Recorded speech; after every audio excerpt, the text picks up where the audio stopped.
I've seen things you people wouldn't believe. Attack ships on fire off the shoulder of Orion. I watched sea beams glitter in the dark near Tenhauser Gate. All those moments will be lost in time, like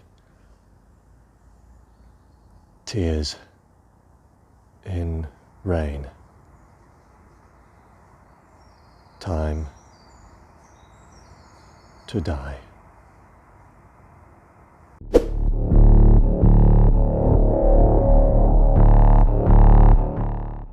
So if you don't know, those are the final words of Roy Batty in the movie Blade Runner, when the replicant who's been chased throughout the movie in the last few scenes is actually chasing the policeman, or Blade Runner, that was chasing him earlier.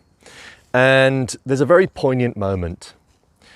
The replicant knows that he only has a short lifespan, deliberately created in such a way because the engineers feared that these replicants, these robots, would become too human-like in their emotions, their thoughts.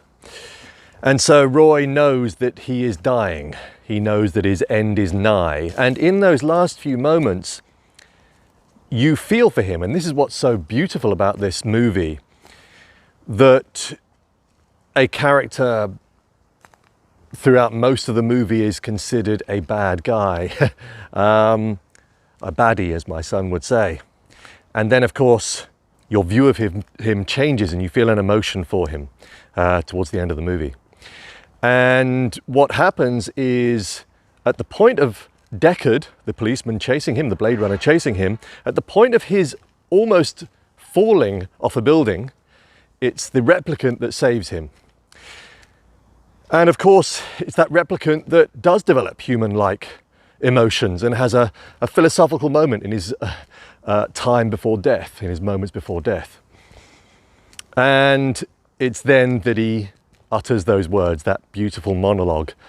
This is where we move into the subject of emotion, because back, the movie came out in '81, so I would have been 8 when it came out. But I seem to remember around the age of 10, maybe 12, sitting in front of the TV, very close to the TV, with the VHS recorder in front of me, and I was rewinding, playing, rewinding, then playing that last scene over and over again. And because it made me feel sad, and in that sadness also made me feel good. I wanted to feel that emotion. It was almost as if I hadn't felt enough sadness in my life. I had a great childhood, that I wanted to feel that emotion. Very, very strange. So I think my mum probably thought I was going a bit nuts. I was literally just rewinding, forwarding, rewinding rather, playing, rewinding, playing. And of course, therefore, I picked up those words. Those words have never left my memory. I can recite them whenever I want to. So why am I telling you all this? I think because of late, as you know, if you've watched my other videos, I am going through a few challenging times. My family are going through a few challenging times. Those times of which, for most people, you would be emotional. You would show your emotion. And I think because, well, there's two things going on here. One, with the amount of responsibility that I have, it's almost as if I've got this inbuilt shield that is stupidly protecting me from any emotional thoughts. It's blocking them down because I need to be strong. I need to be strong for my son. That's core, that is key right now. I need to be strong for myself and my well-being in order to be strong for my son. I need to be strong for my wife, who is the person right now who's going through these tough challenges. That's part one of the story, I suppose. But the other part is that I've always had this disconnect between my feelings, or showing my emotions. I know this is a typical male trait, but I think I'm slightly worse than others. And what's interesting is throughout my life, I have turned to movies in order to feel that emotion. And I'll quite happily show my emotions when watching a movie. So if I'm sitting next to my wife, even in the most simple or even comedic movies where there might be something that hits a nerve, say a father-son relationship, something to do with families, whatever it is, I will quite often sit in front of the movie and blub. And yet, I am often incapable, in fact, I'd say 90% incapable of showing those emotions, those real emotions, apart from anger. Certainly that one can be released every now and again. So I can very rarely show those emotions when interacting with other humans. Or rather, when being faced with a situation in which you might be emotional. I would imagine there's probably a few other blokes out there that are like this. And I don't have a solution, by the way.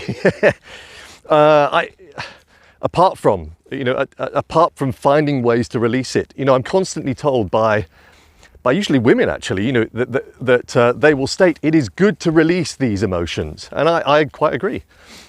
So I figure out ways in order to do that.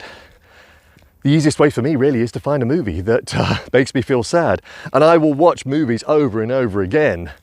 Things like The English Patient I find particularly emotional. Blade Runner. In fact, that last scene there in Blade Runner, or second to last scene, is very similar to the last scene in the movie Heat, where Robert De Niro, the bad guy supposedly, though he's not, essentially, he is a criminal.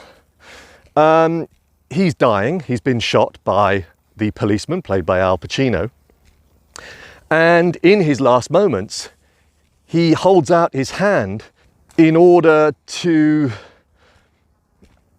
I was about to say embrace the love of Al Pacino's character. It's not. Yeah, I think just in order to have that human connection before death. Because there is this, throughout the movie, this amazing connection between these two characters. They're both exactly the same people.